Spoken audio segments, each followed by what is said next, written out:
Ngo 23 to 4 emsazweni Ikhweza FM ke singenile ke kuleyo ngosi sikhuluma ke nensizwa namhlanje ke uBheki Khumalo odabula phana ke eMpofana kwaZulu Natal ngaphansi komasipala weMpofana local municipality ke uBheki usebenza kakhulu ke kuyinhlaka ke ezahlukahlukene zokuthuthukisa umphakathi okuyi NPO kanye ke nama community developments committees including ke arts and culture structures ukuthuthukisa kakhulukazi ke amaciko nokubalwa ke intsha kakhulu usebenze kakhulu ke nomasipala waseMpofana kanye noMgungundlovu district ke ze councillor usebenza ke kanjalo neoffice le Royal Councillor isizweni sakwaZulu ungusomabusiness ozimele kuyinkampani esifaka phakathi kwayo iDrakensberg College iKhethile Group uKhahlamba Academy singabala okuningi namhlanje ke sikhuluma naye sizokhumbula ukuthi ngomhla ngonyaka ka2024 kuya ku2025 ungomunye weingoma zakhe ezahlukanisa unyaka la emsakazweni iKhwezi. Isihloko sengema siphuma kuyona sithi awukaze usidele. Why yini yafika kwena ubhala lengoma? Akusho ukuthi lengoma ngiyibhale late nje kumsebenzi wami wokugcina. La akade ngino producer khona ongasekho emhlabeni bekumluni Nela. Ngesikhathi ngizoqeda nje iproject kwayisikhathi umluni Nela edlule emhlabeni. Kwabanzima kakhulu ukuthi engabizophela ini project yami ngendlela sonke si LMP production esasihlukumezeke ngakhona kodwa ke kwabe sekufika ukuthi noma ngabe kuthiwa kunzima kangakanani kodwa uNkulunkulu akakaza asidele kusho ukuthi kuzodluleka nala lengoma sayibhala nje sise studio nozinhle Madiba kunzima sathi asivele sicule. Ngiyabheka lamasibheka izinto osuzenzile nosudlule kuzona yini esikubeka emculweni wakholo ngoba mangibheka imisebenzi ubuyenze eceleni ngiyakubona ke ukuthuthukisa amaciko but esikubeka emculweni wokholo yini kanjalo njengekhansela singesikushiyene no kushuthi indlela umuntu akhule ngayo ngikhulele ekhaya elimthanda kakhulu uNkulunkulu ekhaya kukhonzwe eMaromeni ugogo wami nje namanje usaphila useneminyaka impela yamashumi amaninganyana besihlezi nje ekhaya kuyathandazwa njalo ekseni kuyathandazwa ntambama uma sizoyobhala esikoleni kuyathandazwa sithelo ngamanzi ayingcwele kuqhutshwa nje inqubo yenkolo namaroma so kushuthi into yomusic ngayiqala ngo2001 la seza khona nabanye abafowethu la ngangisemfishane sizo recorda la ka Radio Khwezi sicula isicathamile oh yeah so kwathi ke ngo2004 ay yaqina into yegospel ukuthi ayake sishaye nemen's gospel kwaya ke sahlukana ke sahlakazeka ngenxa yokuthi ke sasesiqeda izikole but yaqhubeka ke icareer kodwa ke la ngithe khona kwavuka umoyana wokuthi impela ngathi kuyaqina emhla ngidibana noPhumlani Hadebe ebengihlale ngembone ecula endaweni emadrobheni mangidlula azafika athi ngeke ndoda njalo la ngikhona ngivamisa ukubona ayikho into esingayenza nawo that was 2014 oh yeah so ke wangithatha kuPhumlani Hadebe wangisa ukungintroduce kumfowethu ekuthiwa uLindani Gumede obe ne studio eThekwini ila saqala khona ukwenza ialbum yokuqala yaBheki Khumalo noma ingahambanga ngaleyo ndlela kahle kodwa ukuqala nje kuba se studio ngisuka eculeni amakhwaya emakhaya ngiyongena studio experience yokuqala yaba lapho ubalula amagama afana no Lindani Gumede kanjalo nabaculi nje ngicabanga ukuthi ke bekhona vele ku gospel before ukhona umuntu obubukela yena uzoza kudonse ngapha kwisicathameya ugcina usungena kwi gospel uhlala kuyona iqinise limsulwa Mfokazungu besithi masinjalo sihamba sizocula isicathameya lesethu sidlala igospel kakhulu emotweni besidlala kakhulu Sifiso Ncwane sidlala uVuyo Mkwena sidlala uLundi so bekuyibona abaculi begospel ebesibathanda kakhulu kushuthi nje umoya waholeleka lapho kakhulu kuSifiso kanye noVuyo Mkwena mawuthi uqale kwisicathameya benilibizana iqembu leni iqembu lesicathameya kwakuthiwa abafana bentokozo oh bafana bentu safana ngibheka usazisa mhlawumbe usenalo emashalofini cishe kungenzeka so imuphi unyaka la uyithatha khona ngiyazi into iqala kancane uqale nawe ungayithembi ubona mhlawumbe umoya odlulayo lo othi angicula igospel mhlawumbe ayinto ezophela imuphi unyaka la uthi hayi no ake ngithathe serious lento ngingene ngisho e studio kushuthi ngo2015 ila ngaqala khona ukuba serious mayethi uphumlani kumina yazi mbhuti ngendlela engikubona wenze ngayo masisebenza kuma sessions nawe noLindani ungayithatha serious lento ungene studio ngathi mina kanjani wathi ake sihambe siye kwemunye umsakazo siza ukuthi mabedlala ingoma yakho bazothini sahamba ke saya khona wafika wangintroducer bayifaka ingoma yami emva kwesonto elilodwa wathi indoda bangigqugquzela lapho ukuthi angakuyeki kwasho ukuthi ke ziningi izinto ke khona nako ke lokusebenza ngomphakathi abo akungeneki kalula e-studio kodwa ngaleki ngithe mfowethu ngizoba khona kodwa kakhulu ngaphusha amanye ama-artist ngisebenza namanye ama-artist ukuthi akube wona ahamba ngoba ngibambekile until ke kufika isikhathi la uPhumlani Hadebe engintroduce khona kulwazi Mngomezulu kanye noMluninela senze i-album yabheka ikhumalo ke eThasukumila Amazulu kwavele kwayiyona futhi leyo album ke eyahlukanisa unyaka la ikhaya ingoma eThasukumila Amazulu so ngase ngibona ukuthi hayi engathi serious indaba umenshina igama lika baba uMluninela ngiyazi ukuthi uqeda kudlula ngonyaka ophelile emhlabeni mhlambe udlula kwakhe emhlabeni khona uzokuthikameza emculweni wakho noma ufuna ukwenza more than ubukwenza before kungiphazamisile kona kodwa ngizitshela ukuthi okuningi bengikwenza ngoba ngithi ngiyi-artist ngikwenza futhi nangomculo wokholo ngidumisa uNkulunkulu but phezu kwaloko ake ngivele ngenzele yena ukuthi uma kuyiqiniso ukuthi umoya womuntu uyakwazi ukuphila yena engasekho akaboneke ukuthi lento ayishiyile ayizuphela futhi angifisi ukuthi phela kakhulu sekuukwenzela nokuthi kwayena igama lakhe lingapheli njengoba nalapho ngiyalimention igama lakhe yes he has been a good producer kumina. Yes ngiyakuzubala amagama abantu abahlukahlukene ukhona mhlawumbe umculi osathi uyafisa ngenhliziyo yakho yonke ukusebenza naye la indimeni ka yezokholo ukhona umculi engifisa ukusebenza naye elensizwe emhlophe uSigwili umfokazuma umlungu ngenhlanhla ke futhi ke sihlobene kakhulu sesike saba na studio kuma sessions amaningi ngizalwa kaZuma uZuma masithi siyalandela vele umndeni ngicabanga ukuthi nje umsebenzi wami ozolandela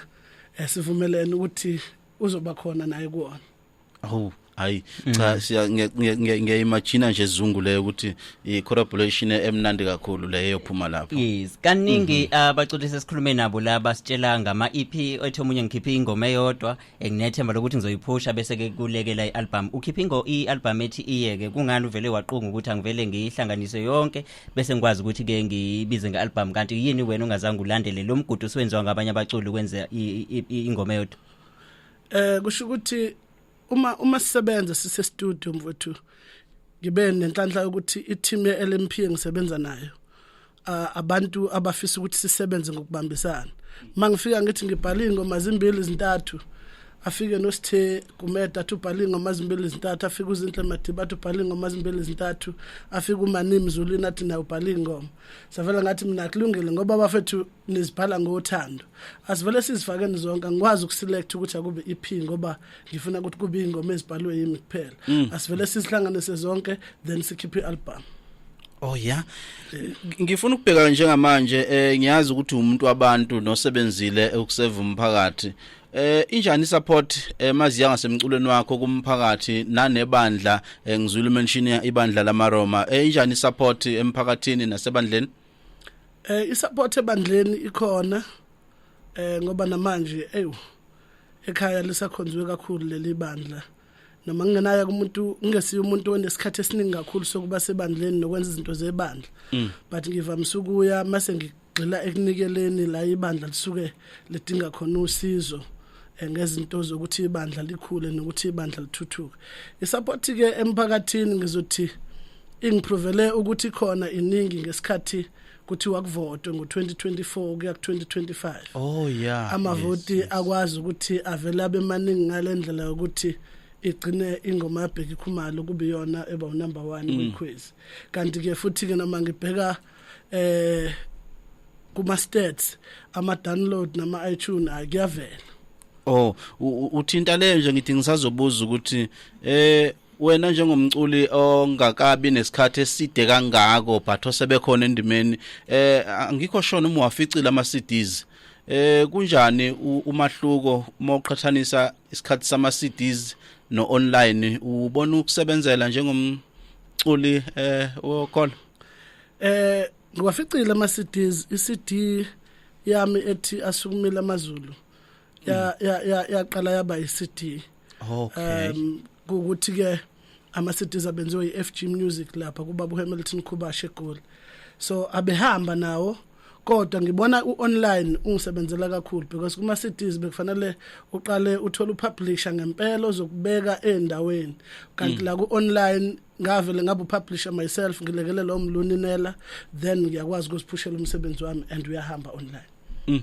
Sakhuluma ngesupport samkelo sine voice note la evela kumdlali. Sanibonani ngiyabingelela okhwezini okhulumayo Ntomzonkenene Impofane Moy River ngika wathu ngizongena la ngizohalalelisela umntungwa ubhuti wethu wasempofana ubhuti umntungwa okuyena wasifundisa nokungena okhwezini ngicatho kwesibili kulonyaka ngingena la ngenxa yakhe ngenxa yekhono lakhe nalo nje umuntu oright umuntu owazi abantu umuntu ophezulu kakhulu uma umbheka izinto zakhe zimenze kuwa phezulu umsebenzi wakhe kodwa akuyena lo muntu ophakamela abantu umuntu ebantwini unobuntu kakhulu kuningi ke thina akasize kuhle ke Zungu mawuza abantu abakhuluma kanje ngawe usaphila Mtungu ufuna ukuphawula kuloko hayi mfowethu ngicabanga ukuthi omunye wabaningi abangasho into efanayo ngiyazibongela nje kuphela ukuthi isifo sokuzithwala sikakangifiki yes kufana nanangomunye uthi awusuka madoda ke insizwa yasempofana le mfoka Mtungwa very humble guy and a disciplined godly man from umthoko ocebisa enyamvubu bakhulume ke indaba ezinhle abantu ubusabalula indaba yokuba yipublisher nokuphinde futhi uzimanage wena ngokwazi ukuthi ukubheka umsebenzi wakho kaningi siyayisiza ukuthi abantula abaningi bashayisa ngenxa ukuthi ke mhlawumbe umsebenzi wakho usuke uphathelwe ngomunye ngiyazi ke kumqoke ekutheni ke ukwazi ukunikeza abantu abasuke bezokwazi ukuthi bephathele umculo kodwa lihamba kanjani kakhulukazi ikusasa kubaculi ngokwazi ukuthi umuntu akwazi ukuyimanage yena nokwazi ukuthi abheke nje indlela yakhe yokudayisa umculo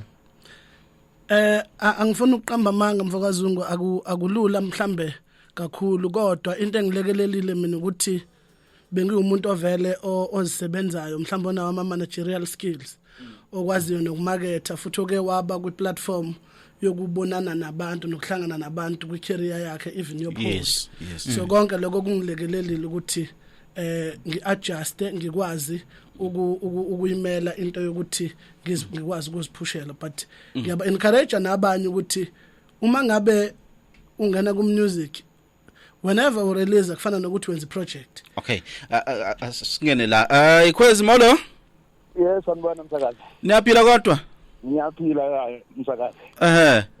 ukhuluma no Joe Zuma Empofane Joe Zuma Empofane yebo baba kuthini ukuphawula kwakho ngiyayibongela ukazi wami lo lapha emsakazweni ayi ucule ingoma ezimnandi khona ingoma eyisha kakhulu ethi ngingahlanza ayi wakhipha enye ingoma lapha ngithi uzothi akayishaye manje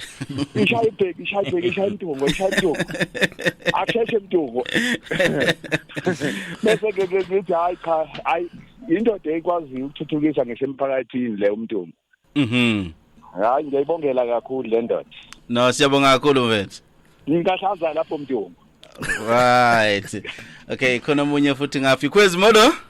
molo ninjani siphilile unjani wena ngiyaphila ngulungile ngaphandle ngiyangibeleza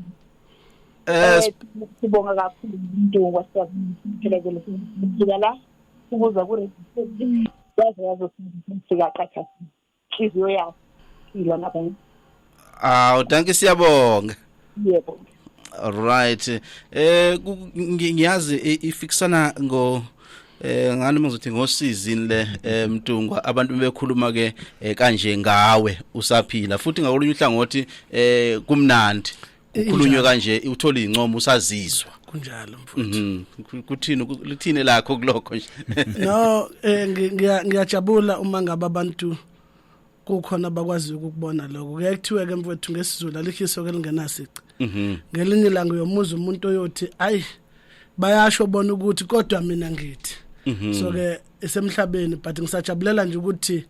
kungakhonjwe umuntu ngamunwe kodwa abantu bayakwazi ukuzikhulumela engekho futhi ovinje ukuthi angakukhuluma okungekuhle makukhona kwaziyo kodwa esayidini lami ngisazi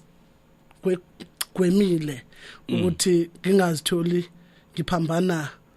nabantu kungenasidingo nala kuye kwenzeke khona ukuthi awu sengiyaphoxeka ngiyancama ukuthi angimane ngizidistance mina kuleyo ndawo okunokuthi ngitholakale mhlambe sengiphindisela ngendlela engesiyona sike sakhuluma iphuzu lokuyimanager as an artist kukaningi la uzwa khona kuthi artist alisabhekani nosibanibani obeliphethe ngenxa ka 1 no 2 uyaququzela ukuthi ama artist afunda ukuyiphatha kakhulu mfokashoba ngiyaqhuquzela ukuthi ama artist afunda ukuziphatha ngoba